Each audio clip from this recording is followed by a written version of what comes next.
안녕하세요. 시청자 여러분을 위한 건강솔루션 TV닥터 처방전입니다. 오늘의 건강 주제는 무지외반증입니다. 정형외과 전문의 윤창현 선생님과 함께 알아보도록 하겠습니다. 선생님 어서 오세요. 네, 안녕하십니까. 정형외과 전문의 윤창현입니다. 반갑습니다. 네, 선생님 반갑습니다. 먼저 이 무지외반증이 정확히 무엇인지부터 알아보겠습니다. 무지외반증, 어떤 질환인가요?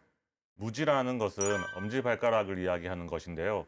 쉽게 말해서 엄지발가락이 두 번째 발가락 쪽으로 휘어지면서 엄지발가락 및 관절이 돌출되고 또 커지는 질환입니다.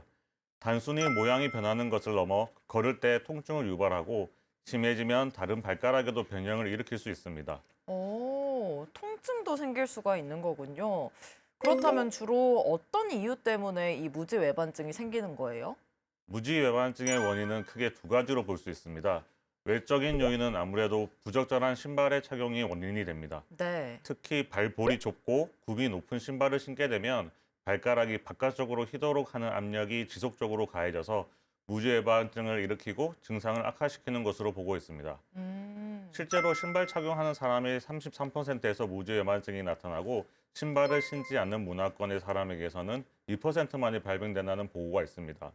집신을 신던 조선시대에는 무지외반증 유병률이 굉장히 낮았다가 서구 문화가 들어오면서 급격히 늘어났다는 보고도 있습니다. 또한 유전적인 소인이 있는 것으로 알려져 있고 30% 정도의 무지외반증에서는 목에 가족력이 있는 것으로 알려져 있습니다. 따라서 이런 외적인 요인과 유전적인 요인이 복합적으로 작용하게 됩니다. 무지외반증이 유전력을 무시할 수가 없는 거군요. 그렇다면 선생님, 이 무지외반증의 증상 어떻게 시작이 되고 이렇게 진행이 되는 걸까요? 예, 초기에는 엄지발가락의 관절 부위가 돌출되면서 커지게 됩니다. 이후 변형이 진행되면서 두 번째 발가락을 밀거나 심해지면 두 번째 발가락 위로 올라가는 교차 변형이 발생합니다. 붓거나 빨갛게 변하며 통증을 일으키는 것도 흔한 증상입니다. 또 5개의 발가락에 균일하게 압력이 분포되어야 하는데 무지외반증이 발생하면 엄지발가락이 짧아지는 효과가 생깁니다. 그래서 두 번째, 세 번째 발가락의 하중이 늘어나게 되어 두 번째나 세 번째 발가락 밑에 굳은 살이 생기기도 합니다. 실제로 발바닥에 굳은 살을 제거해달라고 오시는 환자분들이 많은데 무지외반증이 원인이 되는 경우가 많습니다. 그렇다면 만약 치료를 하지 않고 무지외반증을 오래 방치하게 되면 어떤 증상이 일어날까요? 네, 모든 환자에서 무지외반증이 지속적으로 진행하는 것은 아니지만 무지외반증이 발생하면 엄지를 구부리게 하고 엄지를 또 모아주게 하는 근육들이 방향이 바뀌면서 증상을 더 악화시키는 경과를 나타내게 됩니다. 따라서 초기에는 발가락 스트레칭을 하면서 근육이 짧아지지 않도록 해주시고요. 넓고 편안한 신발을 착용하는 것이 악화 예방에 도움이 되겠습니다. 돌출 부위가 부딪혀서 불편하다면 패드나 실리콘 보호대 등을 사용해 볼 수 있으며 붓고 통증이 있다면 약물 치료와 재활 치료 등도 병행하는 것이 좋습니다.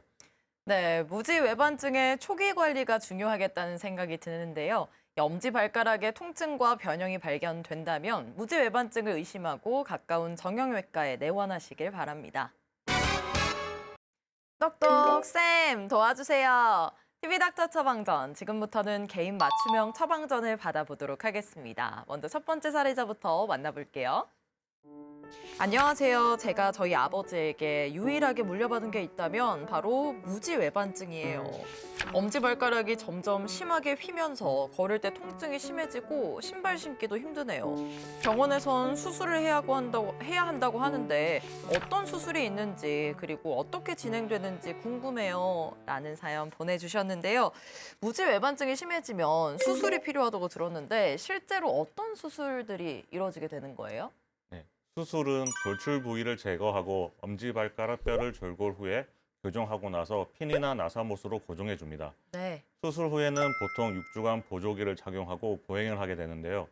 수술법에 따라 차이는 있지만 수개월 후에 골이 유합된 후에는 뼈에 삽입된 고정물을 제거하게 됩니다. 최근에는 채소 침습 수술법도 많이 시행되고 있습니다.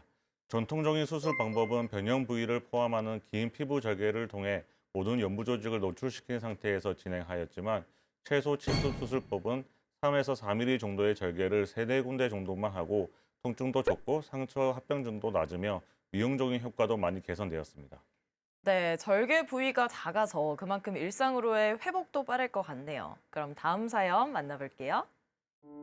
안녕하세요. 엄지발가락이 점점 휘는 것 같아서 무지외반증을 의심하고 있는데요. 수술이 좀 망설여져서 교정기를 사용해 볼까 고민 중이에요. 이 교정기 실제로 얼마나 도움이 될까요? 라는 사연 보내주셨거든요. 무지외반증 교정기란 무엇이며 이건 어떻게 사용하는 거예요? 현재까지 보고된 바로는 시중에 판매되거나 나와 있는 교정기의 교정 효과는 아쉽게도 미미한 것으로 보고 있습니다. 교정 효과를 크게 기대하기보다는 악화 방지와 증상 완화 정도로 생각을 하셔야 하는데요. 본인의 증상과 체형을 고려한 맞춤형을 사용하시길 추천드립니다. 하지만 무지외반증 교정기는 증상을 완화하는 용도에 적합하기 때문에 정확한 진단과 빠른 회복을 원하신다면 정형외과 전문의에게 꼭 진료를 받으셔야 합니다. 네, 본인의 증상과 불편함에 맞는 제품을 선택해서 착용하는 게 바람직하겠습니다. 그럼에도 가장 중요한 건 정확한 진단이겠죠. 무지외반증 증상이 있으시다면 꼭 전문의에게 진료받으시길 바랄게요. TV닥터 처방전, 무지외반증에 대해 알아보고 있습니다. 선생님, 이 무지외반증과 관련된 발통증이 다리나 이 허리 통증으로도 연결될 수가 있는 거예요? 발은 건물의 기초와 같습니다. 실제로 체중은 엄지발가락 쪽에 많이 지탱하게 되어 있는데요.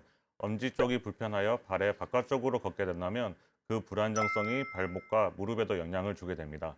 근육의 긴장도를 높이고 골반 변형이나 허리 통증을 유발하기도 합니다. 그러니 그 원인인 무지외반증을 먼저 치료하는 것이 필요합니다. 그럼 무지외반증 치료 후에도 재발할 가능성이 있을까요? 네, 초기 무지외반증의 비수술적 치료는 교정이 된다는 개념이기보다는 불편한 증상을 완화시키고 변형의 악화를 막아주는 것으로 근본적으로 모양을 바꿔줄 수는 없습니다.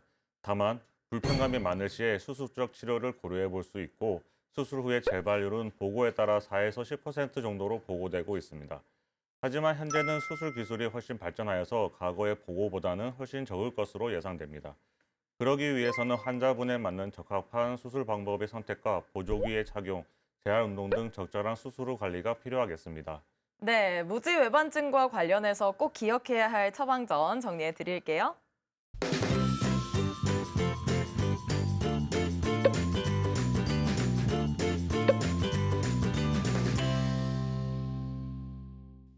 TV닥터 처방전, 오늘은 무지외반증에 대해 알아봤습니다. 선생님 마지막으로 정리 한 말씀 부탁드릴게요. 무지외반증이 있다고 모든 분이 수술을 해야 하는 것은 아닙니다.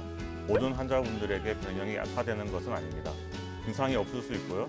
경도의 무지외반증은 스트레칭과 편한 신발로 증상을 완화시키면서 경과를 보시면 되겠습니다. 만약에 변형이 진행되어 발에 심한 변형이 발생하였거나 통증이 동반된다면 병원에 내원하셔서 검사를 받아보시는 것이 좋겠습니다. 네, 선생님 오늘 말씀 고맙습니다. 저희는 다음 주 이 시간에 더욱 알차고 유익한 처방전 가지고 다시 돌아오겠습니다. 오늘 하루 더 행복하고 더 건강하세요.